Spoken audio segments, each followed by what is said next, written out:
السلام علیکم ورحمۃ اللہ وبرکاتہ۔ آج ہم یہاں مسجد تقویٰ کے سامنے ہیں۔ یہ مسجد تقویٰ دارالقرآن دارالعلوم مہتابیہ میں ہے۔ میوات کا یہ علاقہ ہے۔ حضرت الحاج حاجی مہتاب صاحب دامت برکاتہ رحمۃ اللہ علیہ کا یہ مدرسہ ہے۔ یہ آپ دیکھ رہے ہیں، یہ دفتر اہتمام ہے، اور اس کے پیچھے یہ مسجد بڑی لمبی چوڑی ہے۔ یہ درسگاہیں ہیں، یہ مہتاب منزل ہے، اور ادھر یہ دارالقرآن ہے۔ اصل آنا جو ہوا تھا وہ حضرت کے مزار پر حاضری تھی، اور مزار پر حاضری بھی ہوئی، اور مزار حضرت والا کا یہ ہے۔ ہمارے حضرت شاہ شجاعت علی میرٹھ والے حضرت کا حکم ہوا، حضرت کے حکم کو بجاتے ہوئے ہم یہاں پر آئے، اور حضرت کے مزار پر بیٹھ کر فاتحہ خوانی کی، یاسین شریف کی تلاوت کی۔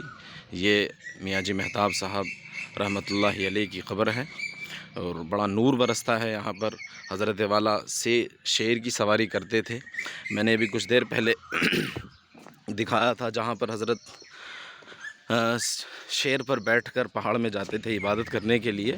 یہاں چھوٹا سا مدرسہ تھا اس زمانے میں جب حضرت والا حیات تھے۔ حضرت کے بعد یہ بڑا دارالعلوم بنا، اور ایک بہت بڑی بلڈنگ یہ تعمیر ہو گئی۔ حضرت والا کی کرامات ہیں۔ تو حضرت یہاں سے یہ ادھر مسجد کے پیچھے کی طرف ہے پہاڑ، تو اس کے پہاڑ کے برابر یہاں سے 15-20 کلومیٹر وہ جگہ ہے جو پہاڑ کی صبح دکھائی تھی۔ وہاں پر حضرت والا شیر سے جاتے تھے، اور وہاں پر جا کر عبادت کیا کرتے تھے۔ السلام علیکم ورحمۃ اللہ وبرکاتہ۔